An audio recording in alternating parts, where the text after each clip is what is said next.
Hopefully we're back.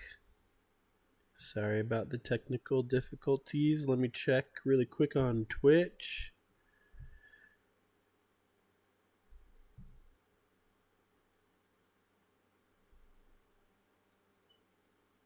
Twitch is still...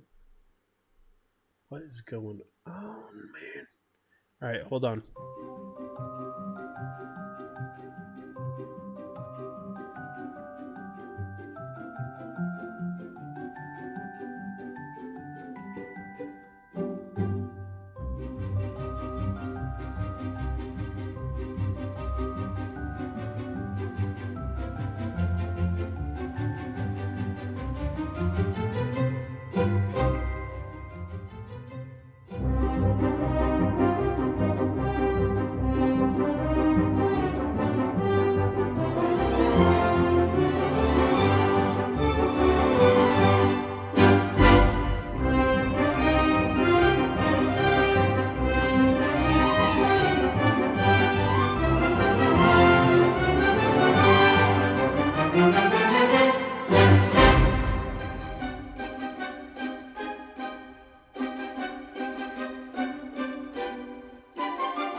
Well. As unfortunate as that is, yes, Twitch is not working. I don't know why. But everything else is, so... Alright, let's get into this. Oops. Okay, cool. Let's get into the videos. So, welcome back. Sorry about that. For some reason, my Twitch is not working. So if you're on Twitch, I'm not supposed to tell you to go anywhere else. But wink wink, I'm on other stuff. All good. Sounds good. Okay, so yes, Avatar Frontiers of Pandora. I've been looking forward to, for this game for a while, and it snuck up on us. I mean, it comes out in less than a month, December 7th. Holy crap. You got this. Thank you. I appreciate that. But my goodness, like, it's less than a month away, and I'm trying to do countdown stuff for it. So yes, Twitch did allow dual streaming. Yep, that's actually let's go. Excited for Avatar. Hey, what's up, Josh? I saw your text just a second ago, so I'll reply to that. Don't worry.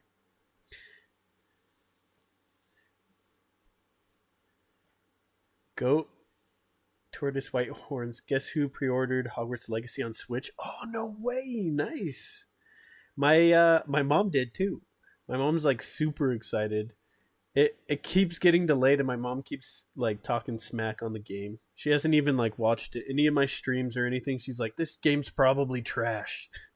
And I'm like, no, Mom, it's so good. I reached 190 hours today for Hogwarts. Holy smokes! Where am I at?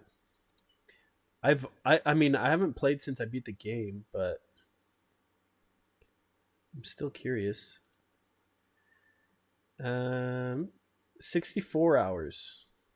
So tripled you've tripled my gameplay for Hogwarts Legacy. The emotes for YouTube shows up as letters. In my chat, I think. Yeah, I just have this chat window open. I just fool around and kill things. Added mods for immersion. Oh, nice. Yeah, people kept telling me to install mods and stuff, and I was like, after I beat the game, I don't know. Hogwarts Legacy.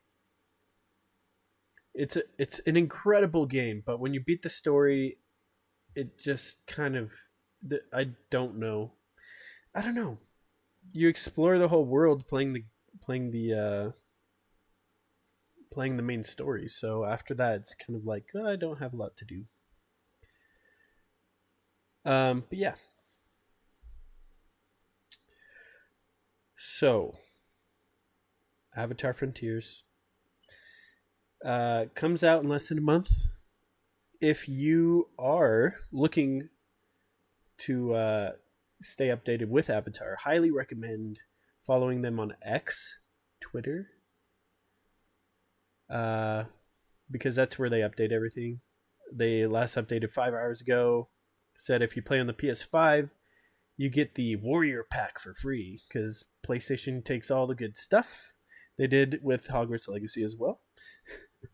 But they also said if you pre-order, you get this cosmetic outfit and then the skin for the gun. I don't know, just something extra if you pre-order. But definitely looking forward to this. I know it's crazy how soon it comes out. There's really nothing to do other than kill things and self roleplay. Yeah, that's true. I hope, and I'm assuming, I'm assuming they will. But I think they're gonna make Hogwarts Legacy, but a version of it that's online, like an MMO. Like, I strongly think that they have to be talking about something like that. That's what I was hoping Hogwarts Legacy would be, until they announced, no, it's a single player game, and I was like, crap. It's still exciting, but open world MMO online would be awesome. Play together, do challenges, and all that stuff. About that, Warner Brothers is hiring someone for an MMO job listing. Oh, really? I did not know that. See, dude, I'm out of the loop. I think either Retro or James did a vid on it. Oh, okay. Have you seen the Insane Collector's Edition? No. Collector's Edition for Avatar? This? Avatar Collector's Edition? Is that what you're talking about?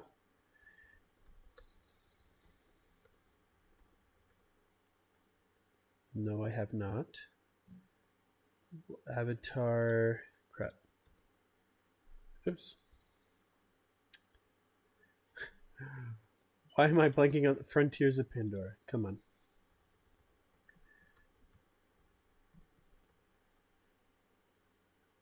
Yes, I did mean that. $230? Impress me. Avatar Frontiers of Pandora Collector's Edition available for pre-order. What's included? Warrior Pack. Forward wrap-up? What? Is this... Oh, this isn't... This is just... Whoops. I'm doing the wrong thing. I was like, what is this? How do I see what's it? Oh. Enter my date of birth. Okay. This is gonna age me. Oh, gotta scroll. Where is it? There we go. Hold on.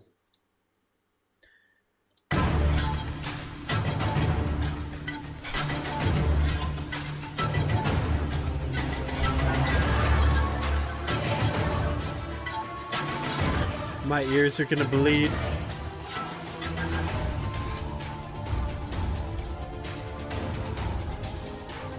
Is it? Ooh, statue. Art book, okay.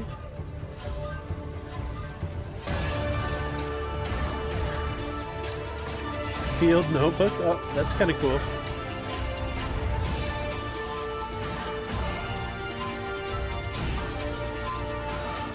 What? What is that? Amp suit blueprint, A2 format. What does... Is this physical or in game? It's probably physical, right? Oh, a steelbook. What? Okay, let's see. Additional items. Avatar Frontiers of Pandora Collector's packaging.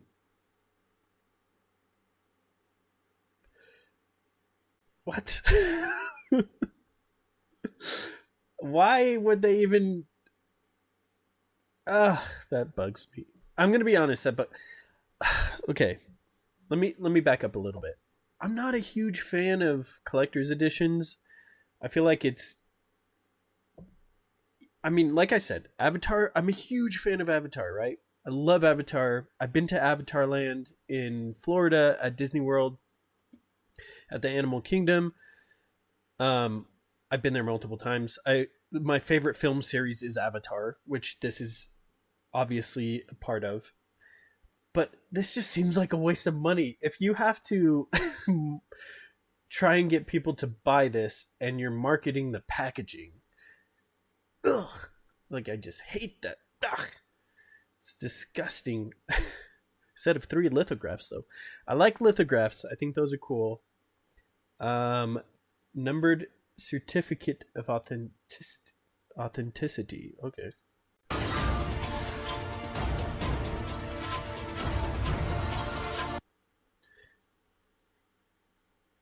Ultimate edition includes season pass, digital art book, 2 cosmetic packs. That's pretty good. See, I like things that are in the game more than stuff that's out of the game. I don't have space for all this. You know? That's just me. Such a waste of money. I mean, I'm a pretty diehard fan, but yeah, like I didn't buy the Hogwarts Legacy one. It's just, I don't know. It's like, who's gonna be impressed or jealous that I have any of this stuff in my house? And not that you're buying it to make people jealous, but I don't know. You know, like, I'm gonna put this box on display and like, I don't know. I'm not a huge fan of physical stuff for a digital game. Just never have been. And maybe there are people that are really interested in this stuff. And that, I mean, I'm almost sorry for those people because it's so expensive. Frick. Let's see the price. Where's the tag? No price.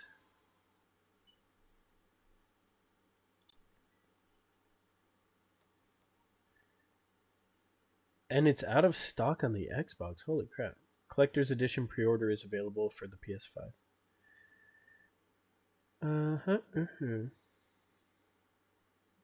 What the hell is Luna? Luna is available in Canada, Germany, and United Kingdom, and the United States. What's a Luna? PlayStation 5, Xbox. That's something I'll look up later. Does it say the price? Like, if I want to... Here. Let's pre-order this. Okay, yeah, so we saw that. $230. Frack. It's a lot of moolah. Sorry, let me jump back into the chat a little bit. Hogwarts Legacy game made more money alone than all the films combined together, so I'm shocked that they literally have no plans for a deal. Yeah. I don't... I think I heard something similar. But I'm actually not sure. I haven't done any research on that. But yeah, I think they just want to make separate games. I don't think they care about DLCs.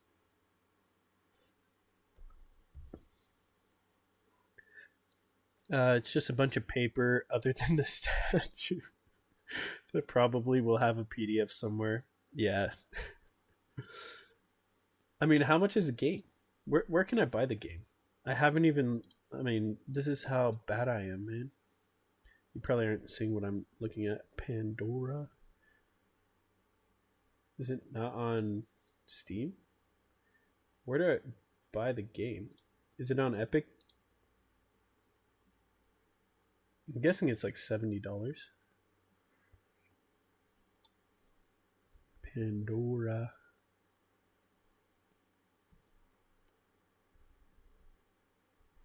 Where the hell? Where do I buy the game? Yeah, games are typically $70 right now. I'm so confused. Pandora. Frontiers.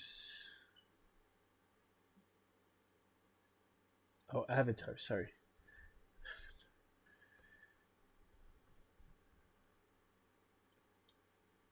I'm confused. Where do we buy the game?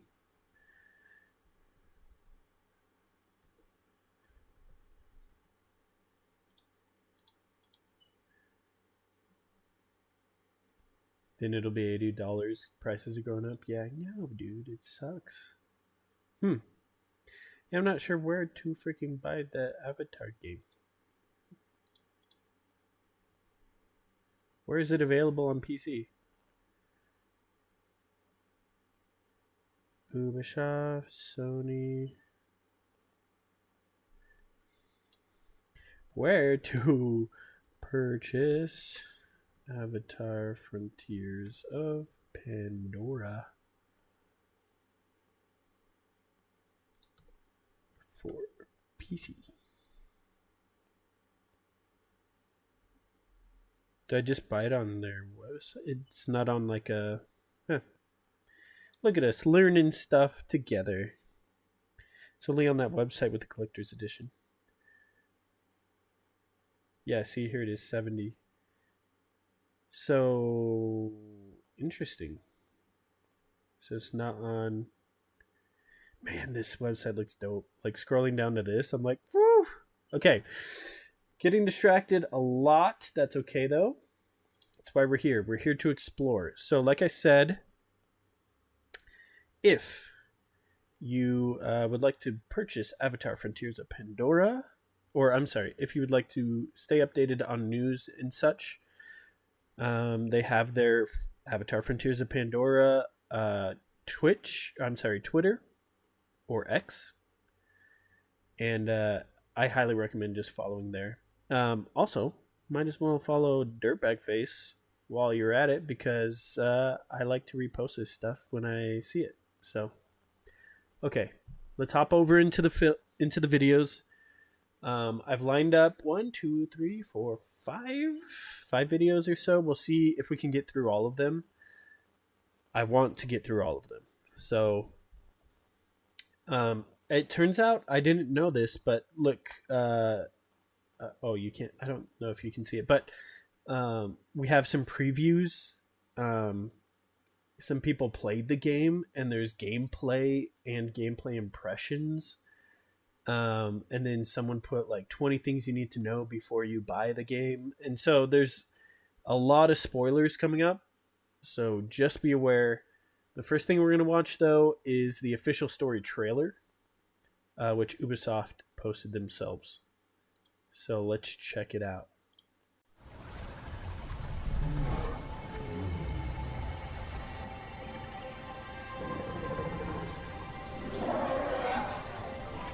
So beautiful. I am Na'vi. Now, you are what I made you! You are a I was toy. abducted by the RDA and trained in their ways. For 15 years, they kept me from my world and my people. Wait. You have the mark. You are Sorrento. The poor child knows nothing of our ways. Let Home Tree be a refuge from your burdens. Dude, this is dope. I must seek those who can teach me the ways of the Na'vi and help me reconnect with my world. Follow me. I won't hurt you. No!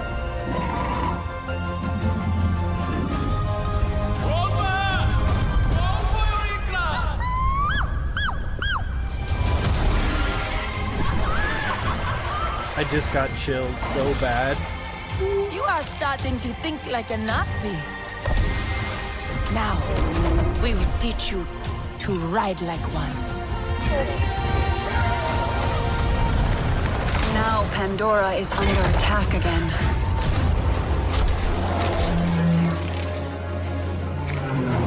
It's like Jurassic World 3. Or Jurassic World I 2. will not allow the RDA to destroy this land. This is my home. Dude.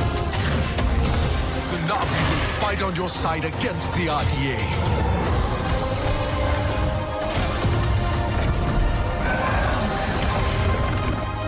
I am Na'vi, and I will protect Pandora. Sivako!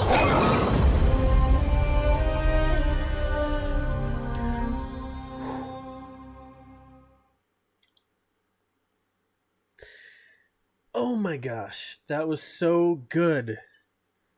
Dude, I got chills multiple times. That was so cool.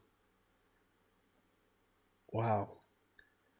I hope there are more creatures brought to the game, or at least as many as they can add. That's one thing I wish there were more of in Hogwarts Legacy, just slightly too few species for me. No, I 100% agree.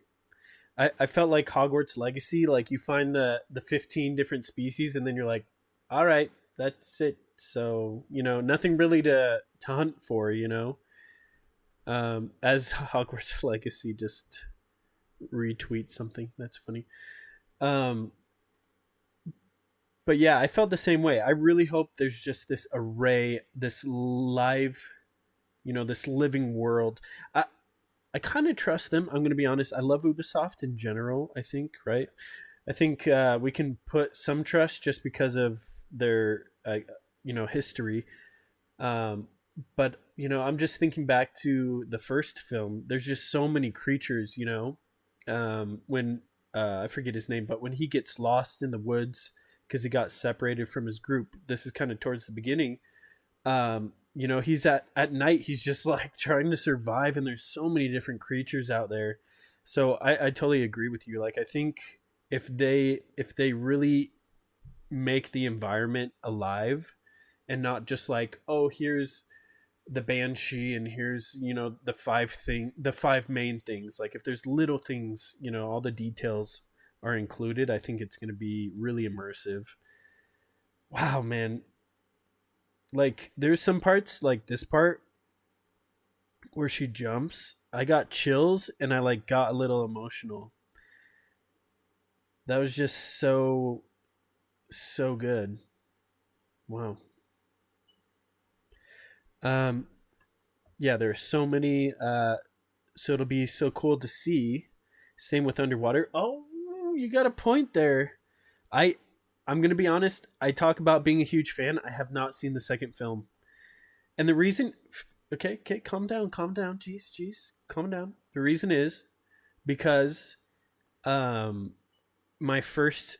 I saw the first film in theaters, and I was unable to see the second film in theaters. And so I'm trying to get it set up where I can watch it in at least a theater-esque situation. Plus, I have kids that are always distracting. I don't want the movie to stop. I don't want to hear screaming during the movie.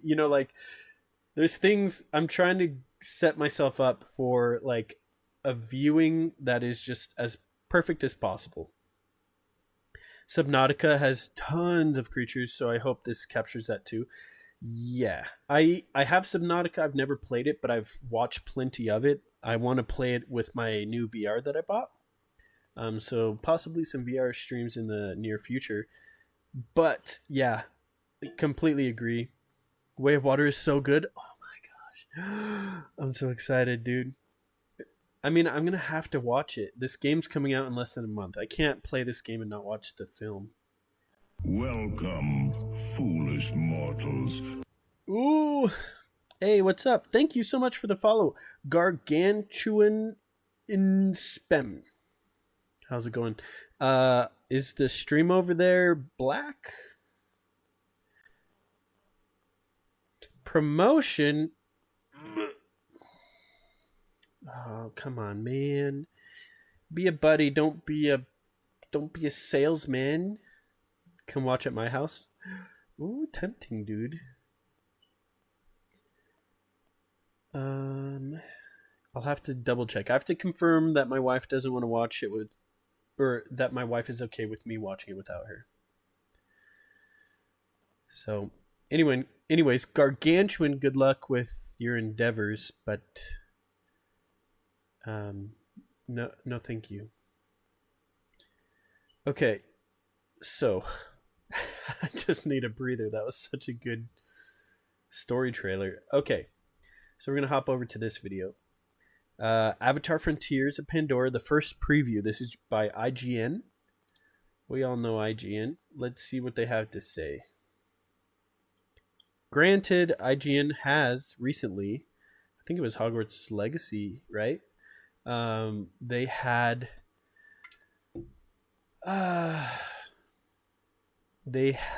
very interesting views on Hogwarts Legacy that seemed to be centered around the fact that they didn't like the author because of things that the author was saying, which had nothing to do with the game, but they just kind of tried to, badmouth the game for reasons that didn't make any sense. Basically what I'm saying is, I don't know if I trust IGN as much as I used to, but let's still get their opinion. Let's hear what they have to say about Avatar. If we do not fight, we will lose everything. Since its gameplay reveal earlier this year, it's been hard to shake the idea that Avatar Frontiers of Pandora is essentially a Far Cry game with a sci-fi setting. That's not an incorrect assumption for several reasons. This is a wilderness set first-person game with plants to harvest, animals to hunt, outposts to assault, and items to be crafted. But during a recent 2-hour hands-on, I discovered that Frontiers of Pandora has a more interesting set of ideas built atop that Far Cry skeleton. I certainly never expected to put the controller down and be thinking more about Mirror's Edge and Horizon Zero Dawn than I was about the classic Ubisoft formula. You must secure the bond with a final act of trust. If you've watched either of James Cameron's box office busting Avatar films, you'll know that the world of Pandora is a vast, knotted jungle of towering trees, floating mountains, and bizarre plant life. The blue-skinned, cat-like Na'vi who call the planet home can gracefully navigate that jungle at speed, sprinting along branches and leaping between boughs. That's exactly what you do in Frontiers of Pandora. Developer Massive Entertainment has effectively made a jungle parkour system that feels like a cousin of the freerunning in Mirror's Edge. It begins with your Na'vi protagonist's strong leap, which boosts you up into and between tree branches. Handholds that are beyond your grasp can often be reached via trailing vines that lift you up like organic elevators. The ground is carpeted by helpful flora, such as bounce pad-like orange fungi and plants that emit a speed-enhancing blue mist. It wasn't long before I began to recognize running routes through the jungle, pathways of blue haze that led to vines, which linked to branch networks. Beyond those developer-plotted routes, a vast amount of what I saw was climbable, allowing for all manner of freeform approaches to your destination. Cool. Despite lacking the stickiness of Assassin's Creed's freerunning, I was able to get anywhere I wanted quickly and without any frustrating falls. It's genuinely impressive. What took you so long? That's good to hear. Slowed down for you. The demo's best example of this jungle parkour came in the quest Take Flight, which directly led to Frontiers of Pandora's recreation of another Avatar staple, flying atop a pterodactyl-like Ikran. Before I could bond with one of these leathery-winged creatures, I had to chase it up a mountain that formed a running challenge. The ascent chained together all the movement techniques I'd learned so far, and interspersed stretches of climbing with light puzzles, such as having to find and touch a number of flowers to open a doorway. At the summit, I was given my reward, an Ikran to call my own. You can name it a variety of traditional Na'vi names, but I adopted for the more comedically mundane, Carol. A new bond. Carol. Much like a horse in Assassin's Creed, your Ikran can be summoned at any time. Unlike a horse in Assassin's Creed, you can do this while falling from a mountain peak. This is proper movie fantasy fulfillment. Soaring through the skies, you're able to weave between floating sky islands, nosedive along cliff edges, and fly into the sunset. Despite all that, I'm not quite as sold on travelling via Ikran as I am the on-foot movement. It feels less dynamic and oddly sluggish compared to the more nimble ground systems, and flight controls are a touch awkward. I did enjoy performing explosive flybys against RDA Samsons though, the enemy human helicopters that poison Pandora's skies. Flying on a As in the films, flying with invading an AK. humans are the enemy in Frontiers of Pandora. When it comes to taking them out, there are two broad options: traditional Na'vi weaponry or modern RDA guns. They offer two different approaches. The silent Na'vi bows are best suited to stealth that's infiltrations, while the loud human guns are for when all hell breaks loose. Not that the latter happened much. At least in this demo, the enemy AI was so brain dead they barely reacted to allies dying right next to them. Combined with simplistic encounter design, most combat situations proved trivially easy. Trivially. The humans ideally need to be smarter because they are squishy and thus can't take much punishment, be that from your arrows or a swing from your fist. You are a 9-foot-tall cat person after all. More competent bad guys will provide Avatar with a much-needed boost in challenge. Thankfully, many of the humans are smart in a different way. They stomp around in protective mech suits. These are harder to destroy, but using your Na'vi sense will highlight a mech's weak points, such as the pilot, exhaust vents, or missile pods. This reminded me a lot of Guerrilla's Horizon games, in which you scan mechanical beasts for their weak points and blast them off with arrows. And, just like in Horizon, you can craft different arrow varieties straight from the weapon wheel, refilling your quiver with suitable ammo on the fly. It feels a bit on the nose for Avatar to pilfer from the other Native American-inspired sci-fi with bows and mechs, but I can't deny that this was the more satisfying side of the otherwise underwhelming combat. While I found humans dotted around the Pandoran wilds, my main encounter with them came at one of their industrial bases. This was a welcome contrast to the natural world. All sharply angled steel corridors, bulkhead doors, and concrete floors. Out in the jungle home territory of the Na'vi, I rarely felt in danger, but within the foreign, claustrophobic walls of this RDA compound, my senses were constantly on edge. Crates, hidden vents, and overhead walkways provided simple stealth routes to avoid the guard patrols and stomping mechs, which posed more significant opposition here thanks to their increased numbers. My objective here was to sabotage several systems in an effort to bring RDA drilling operations to a halt. Doing so was fairly simple.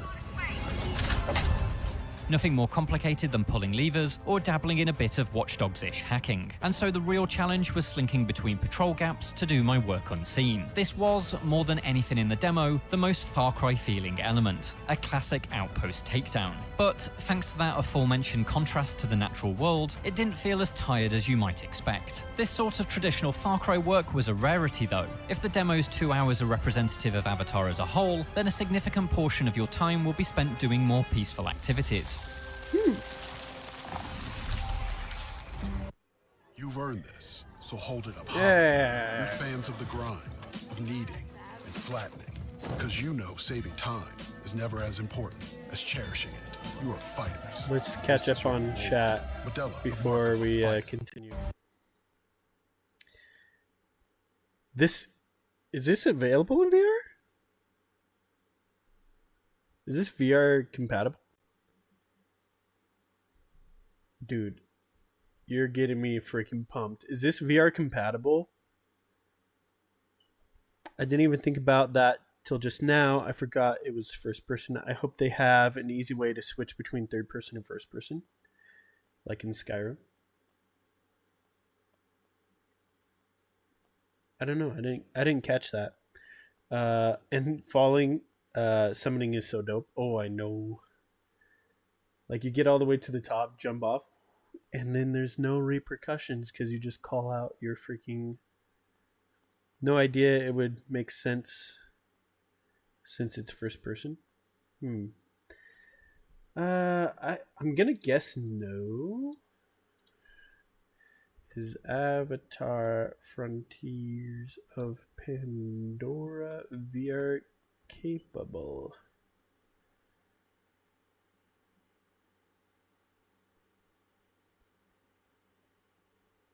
I'm guessing it's not. A lot of games that I feel like should be VR compatible or whatever are not. So we'll have to see though.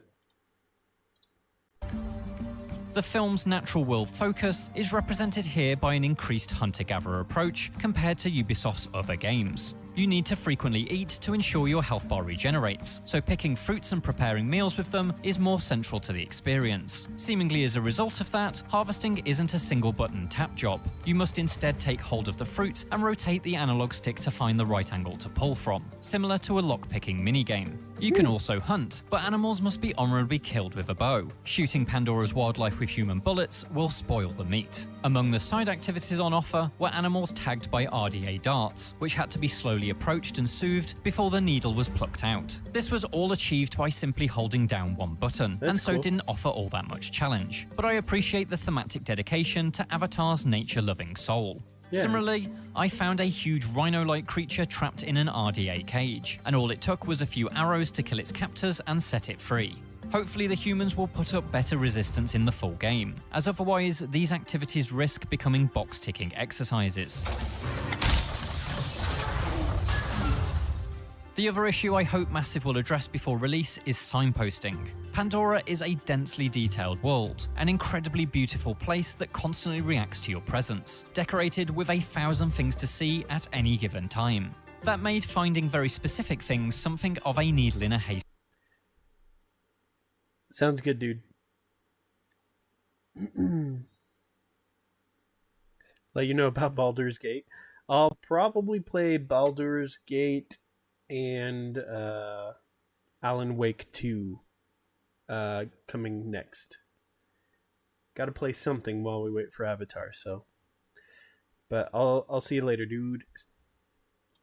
Stack situation. Allied Na'vi characters often blended into the blue-hued environments, and one quest had me searching high and low for an item I had no way of recognizing in the first place. Just a little bit of UI guidance in these situations would have been appreciated. Guide this traveler, bring them to the heart of the nest. Structurally, Avatar Frontiers of Pandora is going to be instantly recognizable to anyone who has played a Far Cry game in the last decade. But with its jungle parkour systems, flying mount, and increased focus on harmony with the natural world, it is at the very least making some notable changes to the formula. This certainly helps anchor it in the world of Avatar, but it remains to be seen if these additions will be meaningful enough to make the entire experience feel fresh. But as someone who has grown very tired of this particular approach, I was happy to find that I left the demo session curious to see more of what lies among the trees of Pandora's frontiers. Do you find a bond as strong as ours? For more from Avatar Frontiers of Pandora, check out the latest trailer. And for everything else, stick with IGN. I'd say that was a fair assessment, right?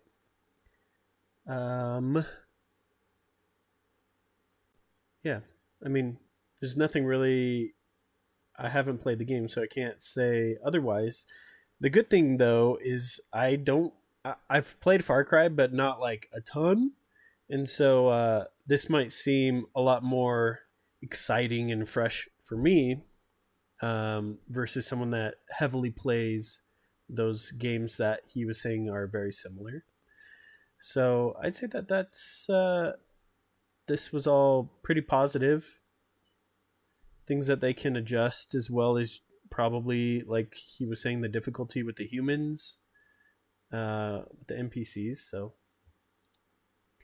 All right, Force Gaming, one of my favorite YouTube channels, had a gameplay impressions video as well. I really trust this guy, so let's watch it. This is our longest video, I think, 25 minutes, so let's check it out.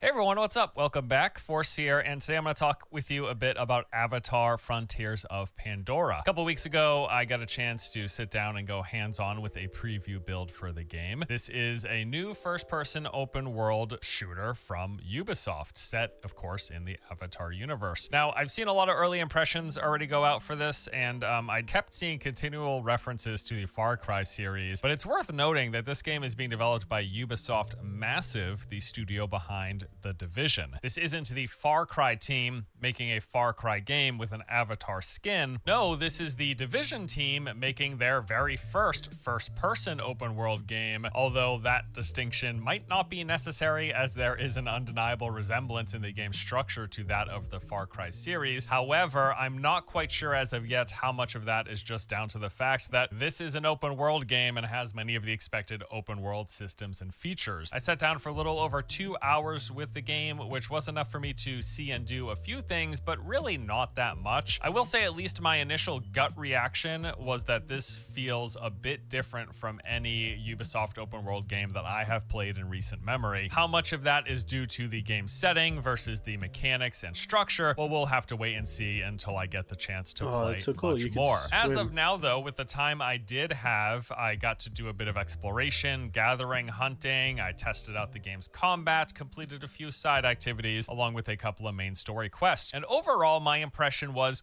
mostly positive. What happens when there you was die? nothing that really surprised me If you or die. blew me away, but I did like what I saw well enough. I thought it was both immersive and interesting at certain points, and it also didn't have any initial glaring issues. So for that reason, I'm looking forward to seeing more. Now today, what I want to do is sit down and walk you through my time with the game. I want to go over everything I did see and do, and hopefully provide you a bit more clarity into what Avatar Frontiers of Pandora is all about. Before we jump into the video, let's though, see. a word from today's sponsor. Today's No. video is sponsored by Marvel Bleh. Contest of Champions, a free Frontiers of Pandora. So, for starters, checking out Marvel Contest of Champions and jumping into the action yourself, go ahead and take a look at my link in the video description below. All right, so now back to Avatar Frontiers of Pandora. So, for starters, yes, this is an open world game with all that entails. In fact, odds are any feature or content type that might come to mind when you hear open world game is likely present here. My hands-on session began with me being plopped into the middle of the wilderness,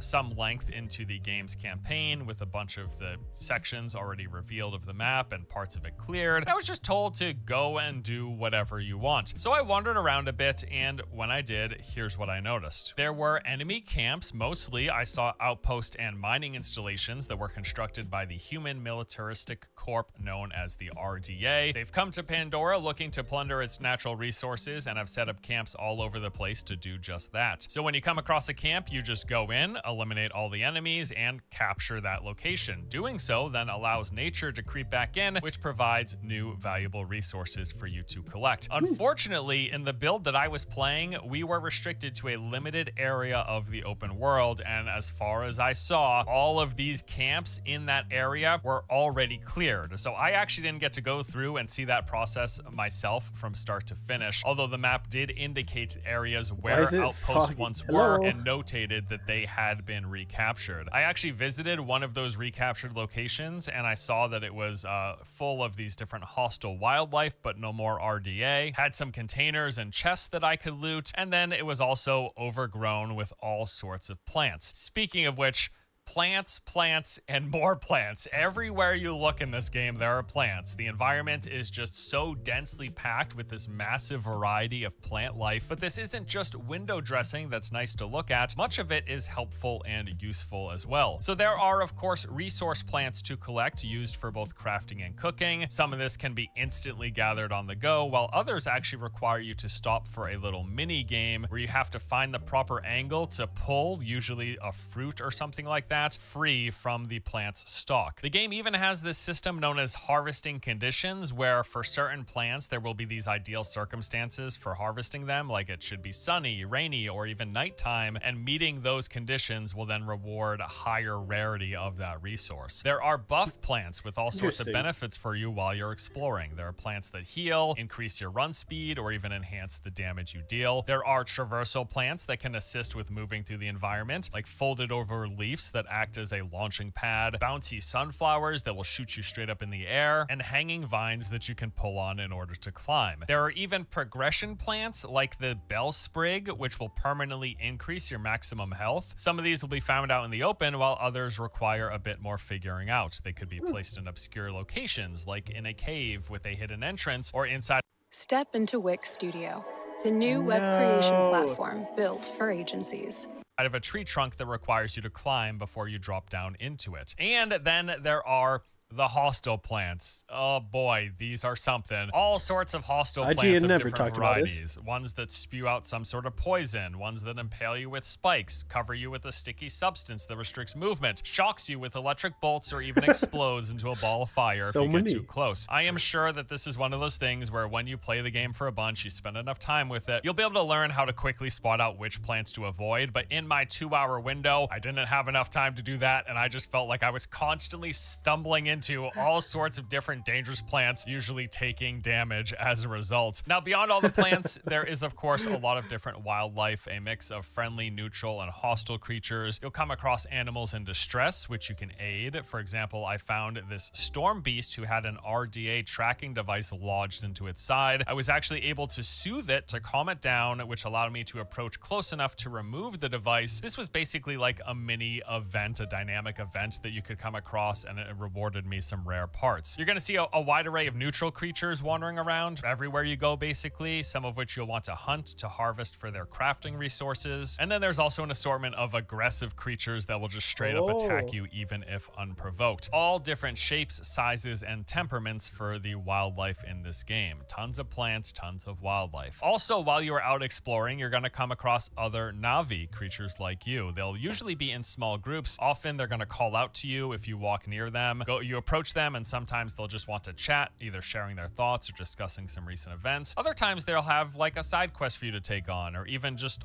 to offer you some resources just for the heck of it. Like, hey, here's some crafting resources, go make a potion or something. I actually quite appreciated this, as it made the world feel a whole lot more lived in and real. It wasn't just the case that Navi only hung out back in the base camps. They were also just regularly out in the wilderness doing their own thing, helping you, guiding you, giving you information. And speaking of bases, the game does have these as well. In particular, the one that I saw near me was called the Home Tree. This was, as you might expect, a massive tree, and it was home to the Eranchi clan of Navi artists. Now, checking out the base on my map actually indicated what I would find there, which in this case was a crafting table, cooking station, community basket, artisans, and a changing place. Now, presumably, with the fact that this list exists, that would tell me that different bases will likely have different stations and vendors, and you'll want to go to the ones for whatever it is you might happen to need. I visited this base for a few minutes, walked around the inside of a tree. It was pretty cool looking. Few NPC vendors and stations that I could interact with, but I didn't spend a ton Why of does time it keep here. this Now, beyond the RDA footage in here? outpost where you'll go in, and like I said, you'll clear the RDA, take over the base that becomes overgrown with wildlife and plants. There's also a bunch of other buildings, RDA locations, and things that you will see, buildings, bases, structures scattered all around the world. And in these areas, besides RDA members and hostile wildlife, you're also gonna come across loot, most of which will be found in various containers and chests scattered all about. Inside of these, you will find resources, consumables, and even gear, as yes, the game does have both character equipment as well as weapons that you can find and collect. You'll also find a lot of different narrative objects in these locations, what you expect here, notes, audio logs, and other items that will just tell you a bit of story, unravel either a side story or part of the main narrative, just give you more information about the world. And then there's also a bunch of in-world points of interest. There are ones that you just stumble across as you're walking around, and when you do, they give you a new task to complete. At one point, I actually found this big totem. It was all twisted into the stump of this old tree, painted with bright colors. As I got close to it, there was some dialogue between myself and some other character I was communicating with. Don't actually know who it was because, again, we were just plopped into the middle of the game, but I talked with someone through a headset, I believe, and they told me a bit about the history of the totem. Now, on one side of the totem, there was actually this triangle-shaped structure that formed what looked like an arrow pointing in a direction. So following that arrow led me to another and another and another. After a minute or two of trouncing around through the woods, past thick foliage, over some rocks, I ended up coming to the end of the line, which played some nice music. My character shared some of their thoughts about the beauty of this like giant stone arch, and then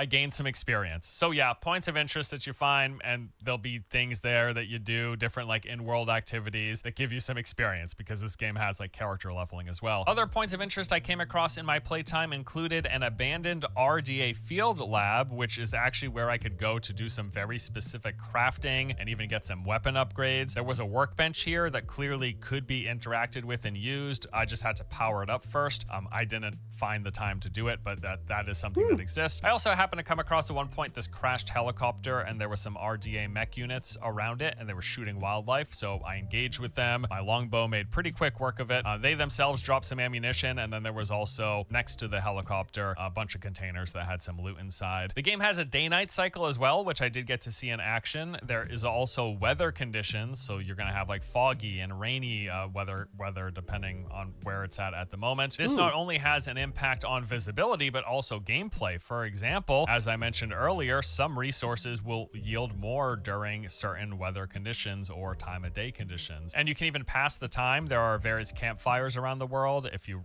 basically go there to rest, and it will move you through the day. Now, you do have a map as well, as expected. This will give you a nice aerial view of the open world. It'll have names for each individual region and icons for any major points of interest that you've discovered or that you happen to have a quest for. Also, the bigger points of interest, things like any outposts that you've cleared or any of the Na'vi bases, they have fast travel as soon as you unlock them. And this is very welcome because at one point I zoomed the map all the way out, and from what I could tell, it looks like this game is going to be absolutely massively large. So the fast travel is welcome. The fact that this game has flying, which you can do anywhere unrestricted from what I know, is also welcome. And icons for any major points of interest that you've discovered or that you happen to have a quest for. Also, the bigger points of interest, things like any outposts that you've cleared or any of the Na'vi bases, they have fast travel as soon as you unlock them. And this is very welcome because I was wondering about that. At one point I zoomed the map all the way out, and from what I could tell, it looks like this game is going to be absolutely massively large. So the fast travel is welcome. The fact that this game has flying, which you can do anywhere unrestricted from what I know, is also welcome, but we'll get to the flying in a moment. So this was just like time that I was spending kind of wandering around the environment, just checking out different things. It's an open world game. I wanted to see what is it like just doing stuff in the open world. I will say probably one of my biggest takeaway from this part of the demo was how immersive it felt between the density and the variety of the flora and fauna, all of the different locations types between just the natural environments, the Na'vi areas, and then the RDA installments, and the sheer size of the world, all that combined with really nice ambient audio noises, and it was just really enjoyable. It really felt like a living space that I was spending time in. It also helped, I will say, a lot in my opinion, that they have gone with a very minimal user interface. Like, often the joke with Ubisoft open world games is that half your screen is filled up with UI markers pointing to everything around you and your 1,000 list of objectives. But in Avatar, from what I've seen, there's little to none of this. Like, there's a small compass at the top, you've got a health and energy meter at the bottom middle, and then the weapon slots at the bottom right, but that is basically it. Like, they have gone with a very limited UI rather than the typical Ubisoft overcrowded, cluttered UI, and I really, really appreciate that. So that was like the first half, basically, of my time, the first hour, where I was just wandering around the open world, just seeing what it was like, what there was to do and see. At this point, after an hour, I decided to take on the first main quest, and this was called Eye of Iwa. My first task was to harvest this mangrove hive nectar. I had to go to a special part of the map, find these mangroves, and then pull the nectar from its roots. When I turned that in, I was then asked to track down and bond with my very own Ikron. These are essentially the game's version of flying mounts, and they play a big role in the movies as well, but honestly, I couldn't tell you too much about that. I'm just here for the video game. Don't really care too much about the franchise. Now, in order for me to get my Ikron, it actually required a bit of work. It was actually an entire 10-minute sequence of following it up the side of this massive floating rock formation. And this was really cool, actually. It was sort of like an extended traversal puzzle, climbing rocks, jumping gaps, clearing obstacles to open doorways, and ultimately reaching the top, cornering the poor beast, and taming it. It might sound pretty basic, but I felt the presentation was so well done between the puzzle itself of just traversing, the vistas that provided a really nice backdrop, and that combined with the nice ambient music. I quite enjoyed this experience of getting to the top of this formation and bonding with the Ikron. Now, after taming this, I got to name it. I went with Storm, and then I received a little flight lesson. You can adjust the flight speed, you can strafe left and right, you got a speed boost to go up and down, ascend and descend, and then you have the ability to dismount at any time, which leads to probably the coolest coolest thing about flying in this game is that you can summon your Ikron mid-air whenever you want. So you could jump from a massive floating island and then summon your mount right before hitting the ground. I really like that they've done it this way. So I flew around for a little while just getting a hang of what I could do, and then I was tasked with taking out those scum RDA. They had these floating platforms that were set up, which was disrupting some local wildlife. I made my way over, landed on the platform. I shot RDA helicopter out of the sky, which hilariously enough only took like a couple of bullets. That was something. And then I had to hack this terminal with my special hacking gun, I'll call it. Basically, at first you have to line up these circles just using the trigger on the gamepad. And then once you complete that, you're asked to trace your way along this path. Doing this then revealed the platform's power source, which I could shoot and destroy. I did this a couple more times, and after destroying the platforms, I was asked to infiltrate and shut down an RDA hydro oil extractor. And this is where I got my really first good look at combat in the whole play session. Of my 2 hours with the game, I think I spent a total of 20 to 30 minutes actually engaged in combat. It definitely wasn't the focus. The main reason was just how they set things up. Like I mentioned earlier, as far as I could tell, every single RDA camp out in the wilderness that we had access to was already cleared by the time I was starting playing. I'm pretty certain that they did this so that we wouldn't get too distracted and would focus on the main story quest and maybe do a little bit of side exploration. But normally in games like this, clearing camps is the first and main thing I enjoy doing. Like, I love going in, sneaking in, or going in guns blazing, taking out all the patrols, and then taking out any important structures in the base, then clearing the base, take it over for myself, and then heading on to the next base and doing it over again. In open world games, especially in like Ubisoft open world games, this is like one of the main things I enjoy doing,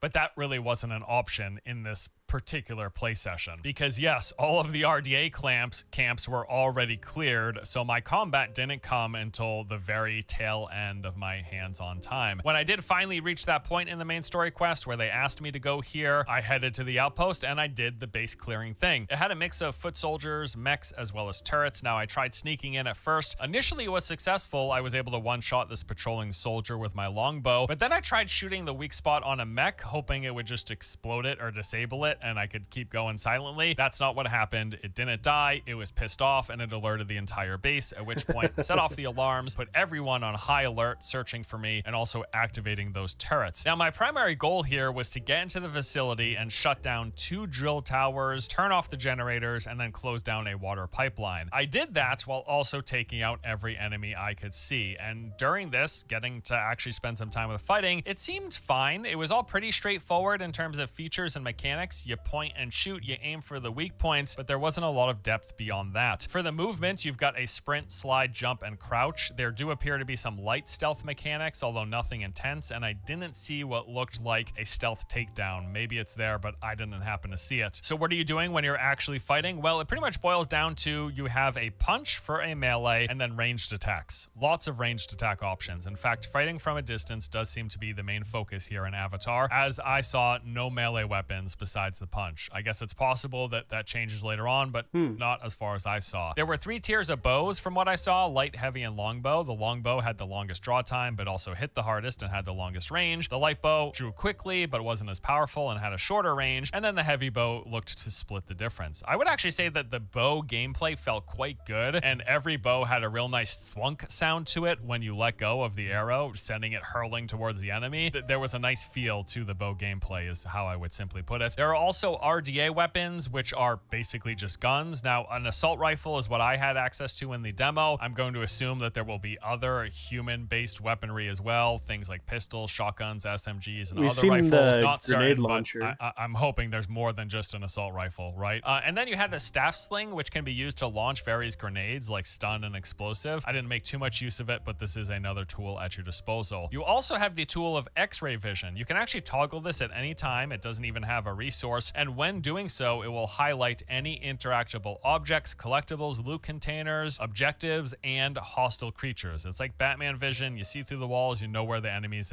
are at any time. There are environmental objects, like I saw a variety of explosive barrels you could shoot to damage enemies, and there's of course ammunition for your weapons, both arrows and bullets. The game does have a quick craft option with the radial menu, so you can pull up the menu, and so long as you have the resources, you can quickly craft more arrows and bullets while you're moving. moving. There's also different types of ammos, like there's the normal ammunition, but then also elemental ones. I think I saw like lightning and fire imbued ones, depending on the weapon that you're using. The game has consumables in the form of food that you can eat on the go. Again, pull up a radial menu while moving, select whatever food item that you place there. These include healing, yes, but also a variety of foods that give you different offensive and defensive buffs. Now, in terms of how the gameplay felt, like how did it feel to play Avatar? It's actually a bit hard for me to say. The reason for that being is that I played this preview from my home using Parsec. Now, if you're unfamiliar, Parsec is a remote desktop application. So the game that I was playing was actually running from a computer at some Ubisoft office somewhere and streamed to me, and I was playing that streamed version from my PC. And I'll say this, no matter how good of a connection you have, this will always result in some sort of latency. And to me, at least, it's always noticeable. I just vastly prefer playing games that run natively on my local hardware than playing games via streaming, but unfortunately that was the only option here in this circumstance. That latency, however minor, plus the fact that I had to play with a controller as they didn't yet have mouse and keyboard support ready, did put a bit of a negative tint on the experience. I just vastly prefer mouse and keyboard for first-person shooters for one, and I also prefer low latency playing locally, like I said, for two. But with those things in mind, it still seemed like the gameplay, when we're considering things like the sounds and animations side of it,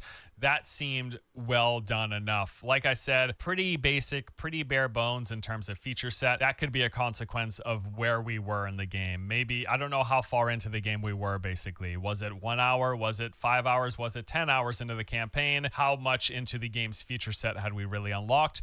It's hard for me to know for sure. Maybe there's a lot more and the variety of combat becomes a lot more interesting. But yeah, it's just pretty straightforward point and shoot. There's not a lot to consider other than that as far as I could see. But again, I could be wrong. I do want to mention a couple of menu things as well. So for your character setup, there's 4 gear slots. These will be for chest, arms, legs, and feet, as well as 4 weapon slots where you can swap between the bows and the RDA weapons. Now, for both the weapons and the gear that you find and or craft, these actually come in the traditional RPG rarities, moving up different color rare items, and the rarer the items, the stronger they are, which means they deal more damage or have more defenses or include additional bonus stats. Armor in particular actually adds to your total health and then will come with some resistances. You can also place mods in your armor pieces. These will add bonuses to things like your health, energy, and some combat relevant stats. And then the weapons, as they increase in rarity, they will deal more damage. This also varies depending on the weapon type. Besides the weapons, it sounds like the gear is similar to Hogwarts Legacy when it comes to like upgrading and things like that. I didn't see a lot of benefits of like putting a lot of focus into the gear at all in Hogwarts Legacy. For me, it was more cosmetic, like how I wanted to look versus the actual stats. I'm kind of worried about that. I'll be honest, but I mean, it's okay. I think, I don't know. I just feel like that's a part of these open world single player games that no one's really perfected is like the gear. I don't know.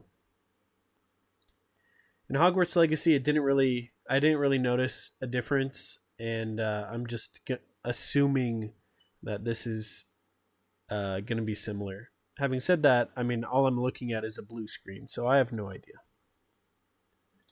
Type and weapons also have their own mods which you can apply to them. And then this game has leveling, and with that it has a skill tree. The skill tree had 5 different categories. The first category was survival. Skill tree, and we saw a little flash. Let's see. Also have their own mods which you can apply to them. And then this game has leveling, and with that it has a skill tree. It's right there. 246. Okay, we need to pause it at 245. That it has a skill tree. Oh, it's so close. Let's see it. We're gonna get it. Skill tree. Oh, okay. Memories of the Survivor. Ooh, look at that. So clearly like a bow thing. Probably some electric skills, health points, health, armor, sneakiness. Here, level 5, maybe. Maybe this is the mount.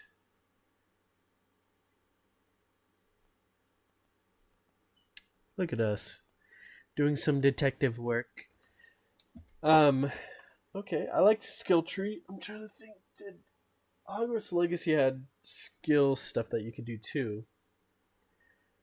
I'm comparing it to Hogwarts Legacy because that's like the only game I've played that recently that is a first-person open world. But yeah, it's kind of cool looking. The skill tree had 5 different categories. The first category was Survivor. This focused on your health, energy, carry capacity, and defenses versus plants and wildlife. The second tree was Warrior, which was combat focused, increasing the damage you deal with various weapons, as well as things like the number of weapons you can carry and the amount of ammo you can carry. There was the Hunter tree, which had all sorts of hunting and ammunition management nodes. And there were 2 other trees, but I actually didn't get a close look at those, so I can't exactly tell you what they do. Now, each one of the trees that I did see had what was known as an Apex memory sort of like ultimate ability. So in the warrior tree, for example, unlocking the memories of the warrior made it so that whenever I hit a target with a bow or spear, it would briefly have a chance to disorient them, which I assume is like some sort of a stun or disable. This did require first unlocking 13 skills in the warrior tree, and then once you did that, it had some sort of an Apex challenge which you had to complete. What's the max like level we can get or to? something along those lines. In terms of how you get skill points, well, you of course get them by leveling up. The things you do gives you XP. The XP levels you up. Once you level up, you get a skill point. But then also, I saw skill points rewarded for completing main quest. Certainly, at least some of the main quest, maybe even some side quests, though I'm not sure. So to wrap this all up, I will say overall, I did like what I saw. I do think the game, first of all, looks absolutely fantastic visually. Really, really pretty looking game. Really good environmental design. Just the world of Pandora is a pretty looking one, and they've done a good job of representing that here in this game. I'd also say that the audio design and music were on point. Some of the soundtracks were just really, really good, really immersive, really helped pull me into the world. And yes, speaking of immersive, this is super immersive space, densely packed with both flora and fauna, and there appeared to be, from what I did see briefly, a lot to do. I would say probably my biggest initial concern at this point with the limited time that I played would be the depth of combat. I would say it just feels a little shallow. Point and shoot is about all it seems to come down to, but I hope I'm wrong here. As I've said though, 2 hours is not a ton of time, especially when thrown into a game without a tutorial. A chunk of my play session was spent just getting my bearings, figuring out the controls and the different abilities and mechanics of the game. So I definitely want to sit down and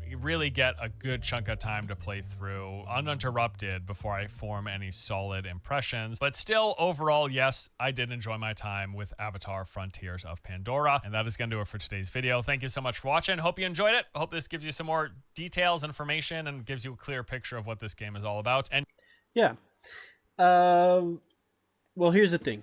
Okay, when was this posted? This was posted almost a week ago, 6 days ago. The game is under a month away. Like there's not much at this point that they're going to change, right? So it would have to be through an update, DLC or something like that. I don't think a DLC will be coming out soon, but you know, through a couple updates or bug fixes or whatever. Because I mean, I'm assuming he played somewhat recently to a week ago, right? And so it makes me wonder. Yeah, I wonder if there is melee weapons or if there's ways to sneak up to enemies and do that assassination type thing. Hopefully, yeah. I think a variety. It sounds like there's a variety of pretty much everything in the game except for the combat. And so his complaint about the combat matches IGN's, you know, complaint. And by complaint, you know, I mean critique. You know, combat being a little bit underwhelming versus everything else that was in the game. So hopefully, I mean, the game's, you know, coming out in less than a month. They're not, they don't have it, you know, in their hands to work on. I think they call it it's gone gold, right? So once it's, you know, being pushed out to the masses and getting prepped for people to play it, they don't really have access to be doing stuff like that. But I'm sure updates will be coming soon if there are any issues. But like you said, they were only given 2 hours, and it was a very particular area and part of the story that they were allowed to visit. And so maybe things are coming down the pipeline later. I'd imagine, though, I'm going to be honest, I'd imagine that in the skill trees, which he said that they were, you know, they were able to see, I'd imagine it would have something, you know, in there talking about melee combat if there was more melee combat. So I'm going to assume there's just no variety in melee, at least.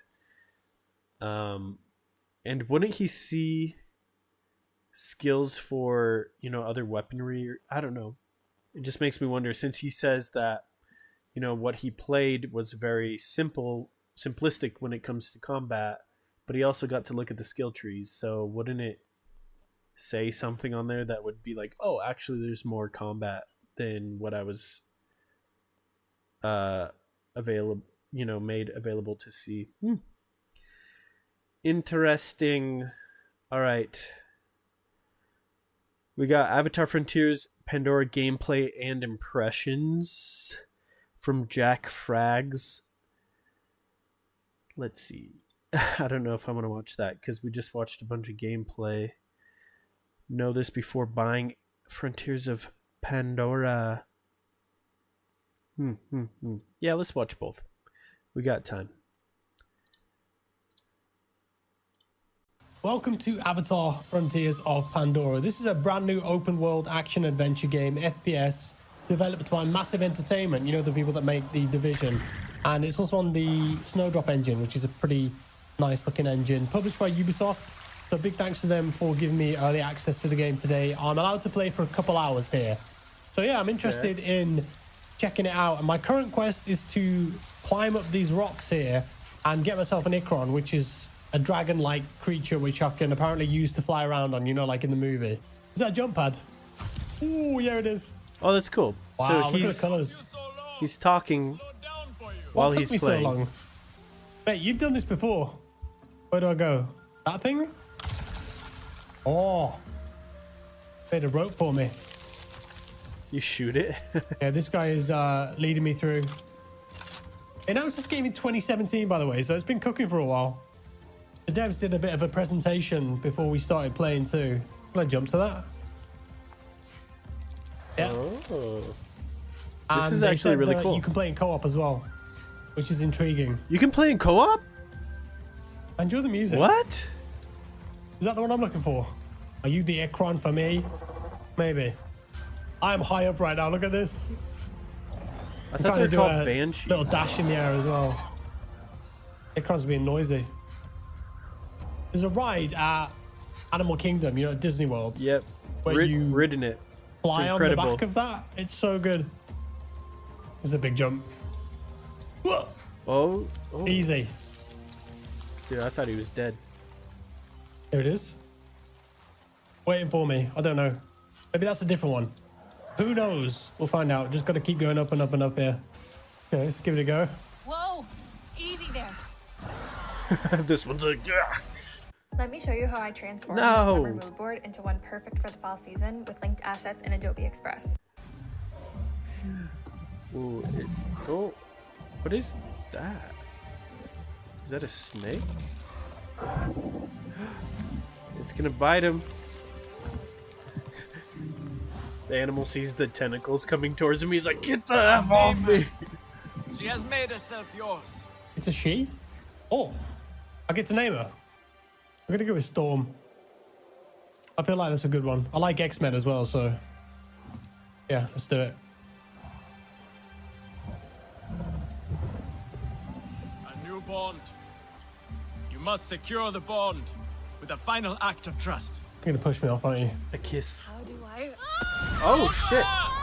Call for your Ikran. Call for your H. Ooh. We did it, girl! You Dude, that actually I'm scared on me. dragon now. That's pretty cool. Okay, let's think. Feel what to do. Can you go faster? Ooh, we got Speed like boost. we got audio in dive? this one, in-game audio. Yeah, look at this. Awesome. I'm really high up now. All these floating islands around. I guess there's all sorts of stuff hidden on them. Could go land maybe. Very peaceful up here. Oh, you're gonna die, mate. Have it. This I found helicopter some is RDA taking some helicopters. bullets. Oh! Shit. I wonder if I could hijack it. Oh my god, that assault rifle is nuts. Get this other one. Let me know if that signal gets me weak, okay? Die, Krusty. Yes. Okay, I've got to land on this thing and take it down. Ooh. I nearly fell off then. Is it this thing here? That it? Oh. Blow that up? Yes. Right. Let's go, Storm. Ooh, I missed. No, wait, H. H. There we go. Did he fall to my death? I like this Okay, I've got to playthrough. go over to this big factory and see if I can stop it. It's interesting. They said to us in that presentation that this game is canon in the Avatar universe. Like, it's set in the same universe as the movies and stuff, but this is a new region. Is that too hot? Ooh, no, that's fine. Oh, we made it. Wow, that looks really good. Big old base. Lots of enemies, though, by the looks of it. Maybe I should wait until nighttime and do it a bit stealthy. We're going in. So I've got a couple different weapons here. I've got a small bow, a heavy bow. I can use my senses to see where the enemies are. Got grenades as well, although I don't want to use them because they're going to make a bit of noise. I'll get in that way. Jump over the wall instead. So that's the first thing I've got to shut down. Oh, it caused an explosion. Why would they have a button to God. blow up their own base? I don't think Or I've been noticed. a lever. What's the mechs around? There's no mechanical issues here. Is that a Everything's floating fine. light? Wait a minute. Ooh. There's no mechanical issues here. Look at that light. Everything's fine. Ooh. God, imagine getting hit with an arrow that big. Okay, this is the second thing I've got to disable. The water pipeline. Oh, it's right next to him. Oh, That's it? Run, dude. Oh, Oh, that's caused a wow. lot more explosions. Okay, they reload. I don't think they know where I'm at yet. Sneaky beaky. There's a mech over there. Go for the pilot. Got him. Oh. Yeah, they definitely know I'm here now. I'll try this grenade. Frag out. Frag Yes. Try the heavy bow. Oh.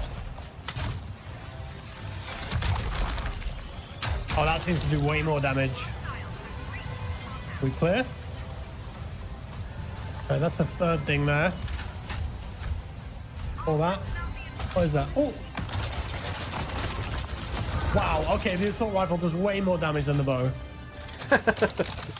Die, puny human. Bullets I'm a do- giant blue Navi. What are you gonna do? This is the last thing here. The stealth didn't quite go to plan, as you can see. It started off well, and then quickly went downhill. But I think that's it, so I might evacuate now. You're so big, you just kind of like... Right, I need to get up high, so I've just called in my Ikron. There she is. Storm. Let's fly. The top here.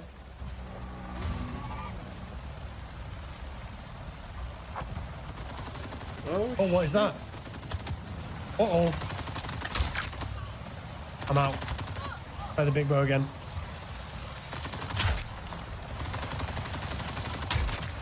Oh, good night. Oh, that was cool with the lightning strike. Okay, so up, across, up there, and that's it.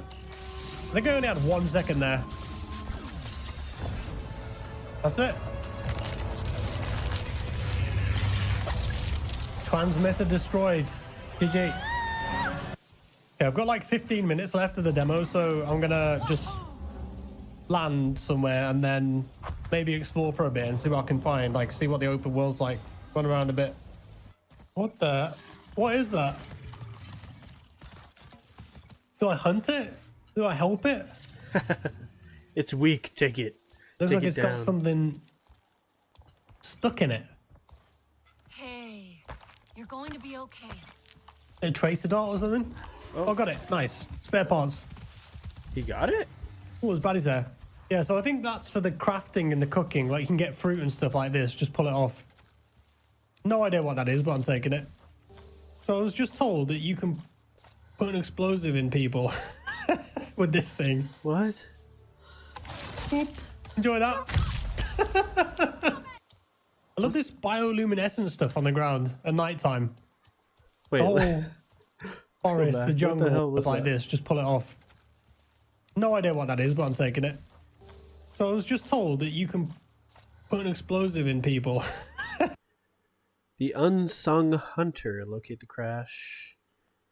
Locate the crash. Alimon mentioned. Her patrol of the Silk Woods domain started from Weaver's Flourish camp. She crossed the Threaded River. Heading southwest, she saw smoke from the construction site among the Cocoon Hills. Eating food, consume raw ingredients or cooked food dishes to restore your energy.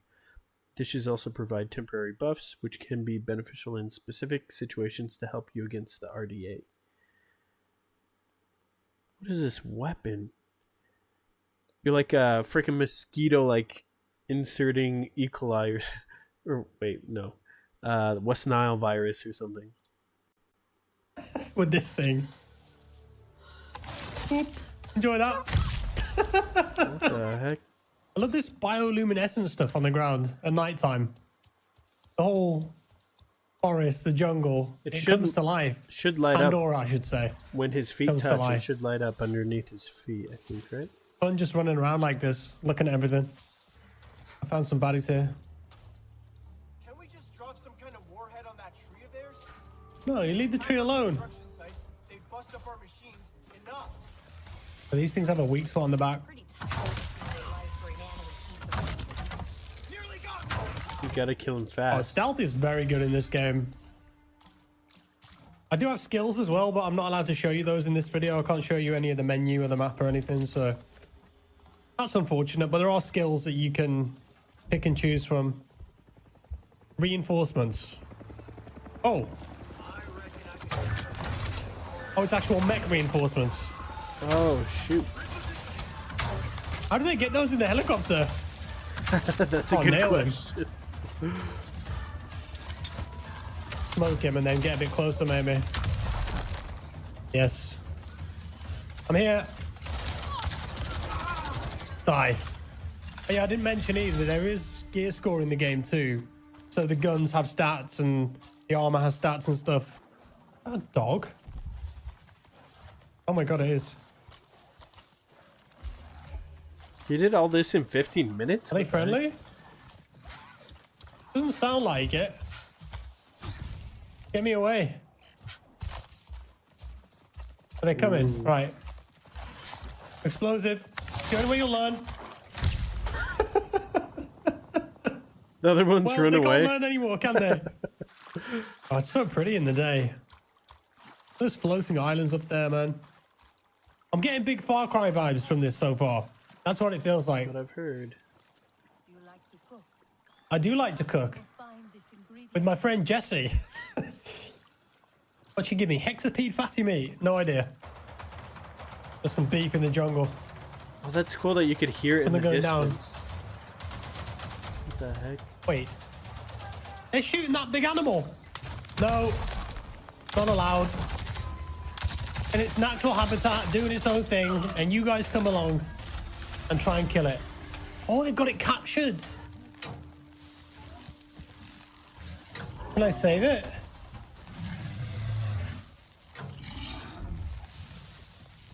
It's the same thing that I saw before, I think. Shoot that. It's red, so... Hey, be free. It kills you.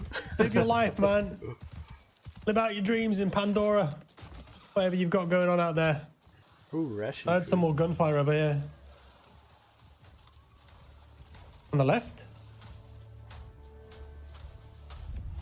More mechs. I love how you listen, how you could actually hear They're things just walking patrolling, I around. think. Gonna stick him with the bomb. Whoa! I bet. Oh, shit. Oh, it's quite satisfying, railing them with the bullets. The mechs look so cool, don't they? I hope I get to control them at some point. I'm pretty sure in one of the trailers there's a bit where you're controlling one of those, so maybe I just don't have the skill yet. Anyways, I'm nearly out of time with the demo, so I'm gonna have to leave it there. Thank you for watching. Wow. Do let me know your thoughts down in the comments below. I know this was only like a little wee snippet of the game, but there it is. Avatar Frontiers of Pandora. Yeah. Gorgeous looking game. Right, drop me a like below, guys. Thank you. Subscribe if you're new, and I'll see you next time. Bye-bye. Dude, I really liked that video. Wow. These critics did not give the game justice. Holy crap. That was so fun to watch and hear the sounds and music and everything that was going on. Whew, okay, well, we're on to our last video of the day. Last video of this updated news. This was only 1 day ago. We got the game Run It, the gamer unit. Sorry. Know this before you buy Avatar Frontiers of Pandora. So let's see what they have to say. Today's video is about Avatar Frontiers of Pandora, a brand new game from Ubisoft that will be released on December the 7th for PS5, Xbox Series, and of course the PC. Today we'll go over a few points that you should know before buying the game, and we talk about the story, we talk about the gameplay, and of course the world of Pandora. The story will have nothing to do with the story of the two films, at least not directly. It is set in the same world, of course, but in Frontiers of Pandora we will also play a Na'vi, the natives of Pandora. So apparently we don't have a normal human character that slips into the role of a Na'vi, we will be born a Na'vi. But the RDA wants to plunder Pandora as usual and of course abuse it for the resource extraction and destroy it in the process. Or at least they don't care if they destroy it in the process.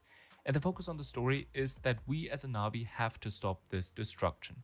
At first glance, the story is very simple. The focus is clear, but it is a bit more than that. Because our character was actually born as a Na'vi, of course, but was kidnapped by an RDA leader and trained by the RDA. So our character has the skills to use the Na'vi weapons, but also the RDA's weapons. And since we're of course alienated kind of by the kidnapping, we as Na'vis have to find our roots again and find our way to the big world of Pandora and find our way to the other Na'vis. And I could really imagine that we are maybe sent by the RDA to infiltrate the Na'vis, maybe undermine them and then basically thanks for the follow, mob. guarantee the RDA's bidding. But in turn we actually find out, hey, the Na'vis are actually kind of cool people, and then we help them instead.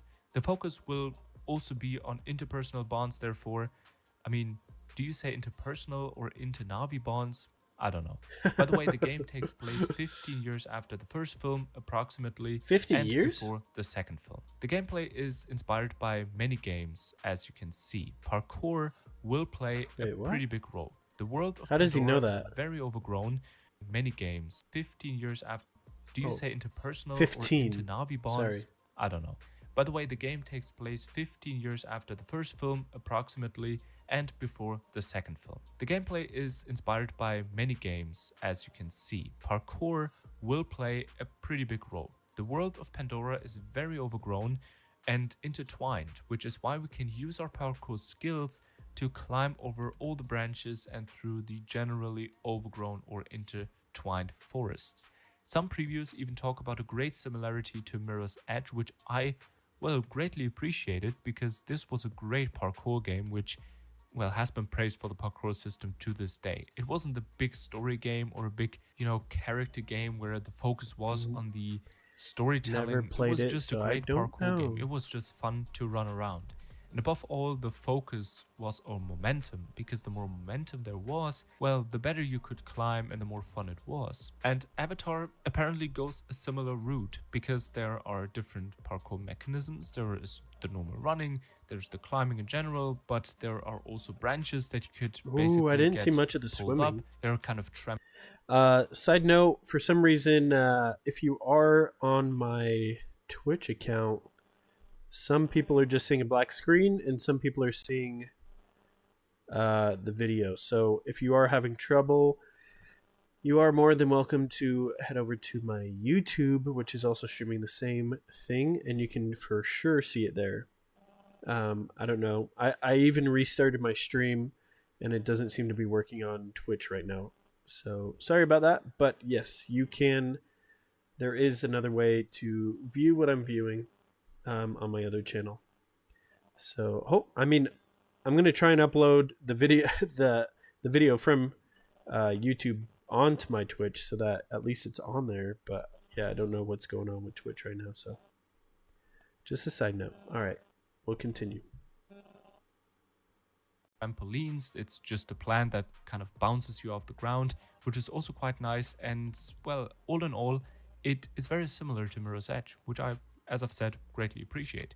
As in the films, we will be able to fly our own creature, but first we have to catch them, of course. After which we can fly through Pandora, and I have to say that looks pretty good. I mean, the world itself already looks good, but to see it from above on a flying creature, that just looks amazing. I mean, the game looks amazing in general, but that specifically looks kind of great.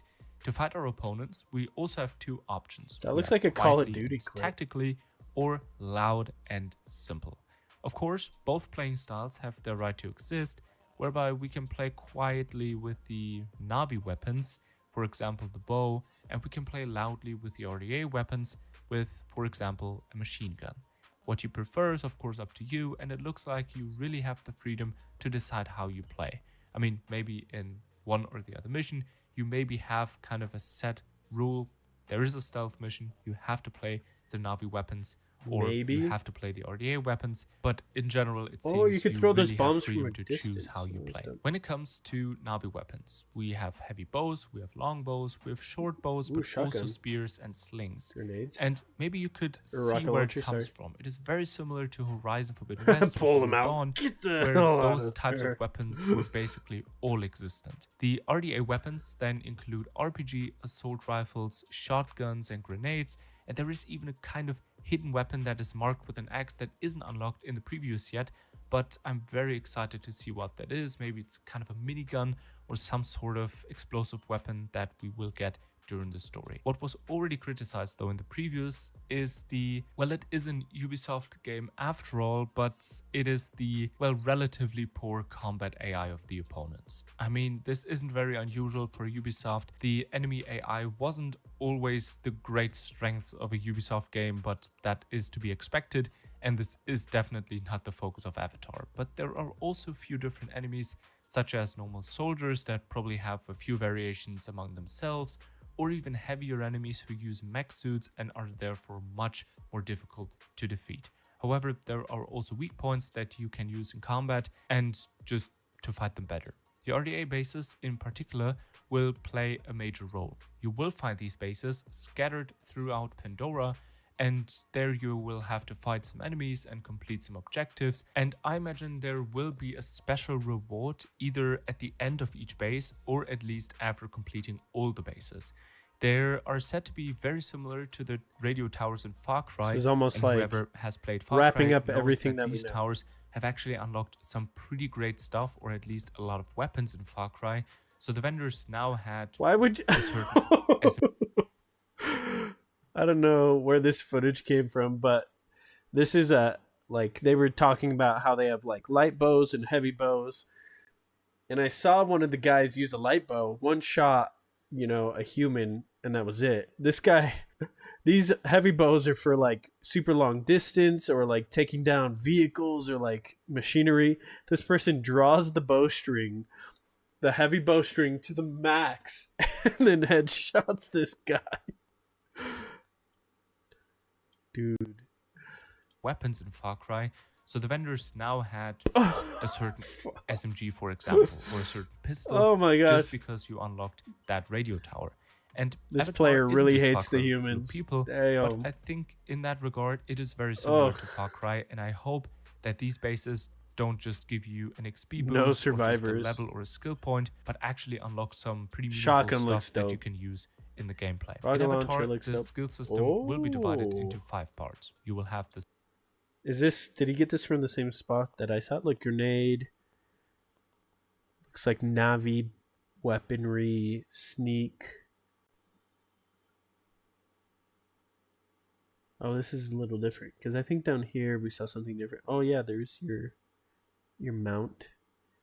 Interesting. the survivor, which will specialize in health and energy, and the whole skill system isn't really that's innovative. lipo. I mean, Just it's one Ubisoft, shot a and guy. It's a classic Ubisoft. No need skill for the tree. heavy Health bow and on energy a will single work human. a bit differently than in other games, though. There is a big focus on food and, in general, nutrition. And among other things, this replenishes the energy, for example. So it is also important to farm for resources. But also that is significantly different because it's no longer a normal button press, but it's more of a small kind of mini game, like lockpicking in Skyrim, for example. So you have to press a button and then move the stick in a certain way or the mouse in a certain way. And if you've done it right, then you pick the fruit, for example, that you want to pick up, and you can farm it like that. But that also brings me to the question, is that reducing the amount that we have to farm? Because in Ubisoft games, it is very common that you have an upgrade, which is, expensive, like 5 coins, for example. But the next upgrade then is more expensive, needs more resources, and you had to farm a bit longer for that.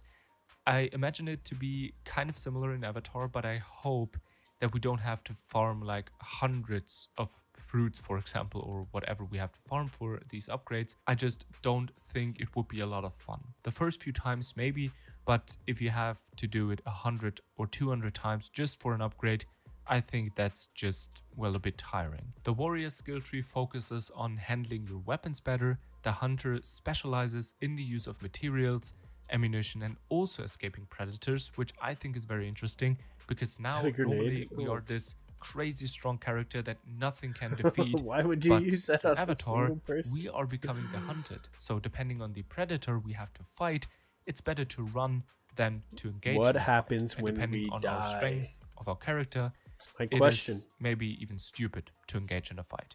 There's also a separate skill tree for the flying creature, but there's also a separate skill tree for the so cool. crafting system, which is also to be expected. And this basically tells us, hey, crafting will play a major role in this game. The world of Avatar was extremely well designed in the films already, and it will probably be no different in the game. So this will be that's what the they've game's said. strength, Yeah. most likely. The focus will be clearly on nature. As already mentioned, the world is very overgrown and intertwined, which is why you have to use parkour to get around.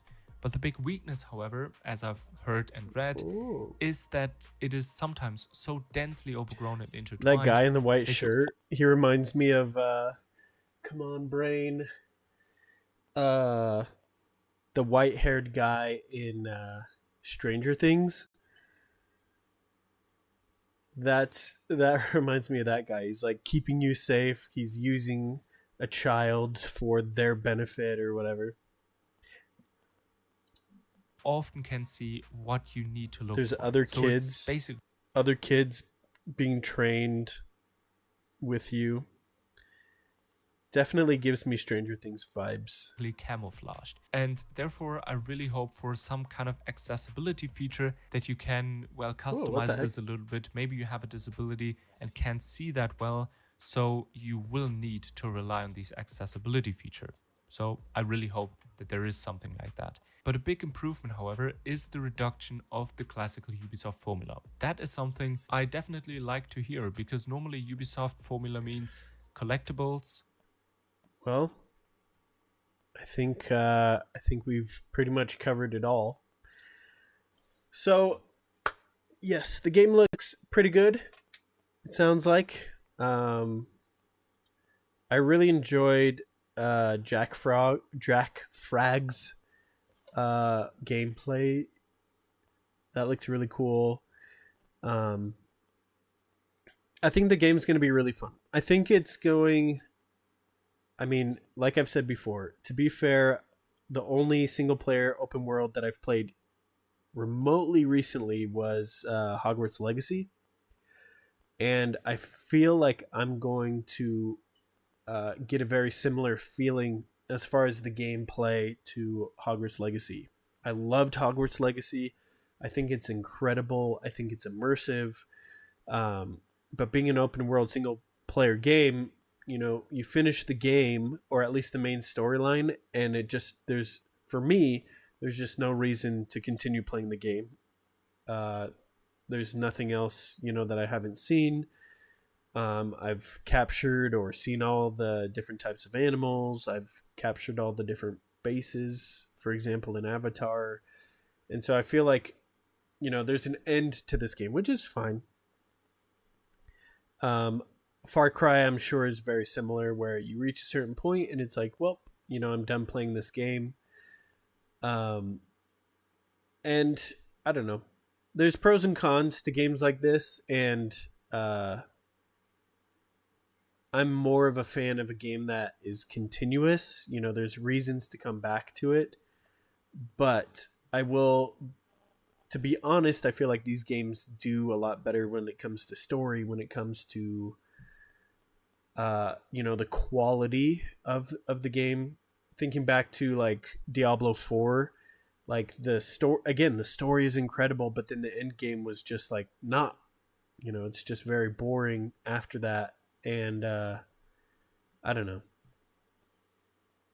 I'm just ranting now, but I am excited for Avatar Frontiers of Pandora. I think it's going to be a great game. I am going to get it myself. I'll stream it, all that good stuff, just like everyone else. But I do think I'm more hyped than probably a lot of people. I was looking on here on Twitch, and it doesn't even have 700 followers. So I don't know.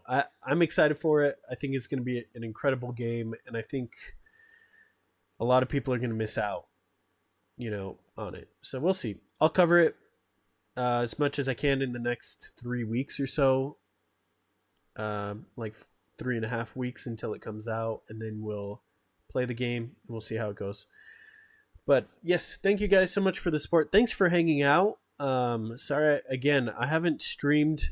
This is my first stream. I don't know, since maybe August, maybe early September. Because I had some twins born, and the house has been a mess. On top of that, we're moving, so my cool little office space here is going away, unfortunately. So we'll see where I could set up in our new place. But yeah. Anyways, signing off for now. I'll see you guys next time. Feel free to add me on Twitter, X. You can message me there. Also, the Discord channel is a little bit dead, but we're going to bring that thing back up to life. So the link for that is everywhere. So just look for it. It's on my Twitter. It's on my Instagram, I think, as well. So you can find it. All right, guys, have a good one. I will see you later. Bye.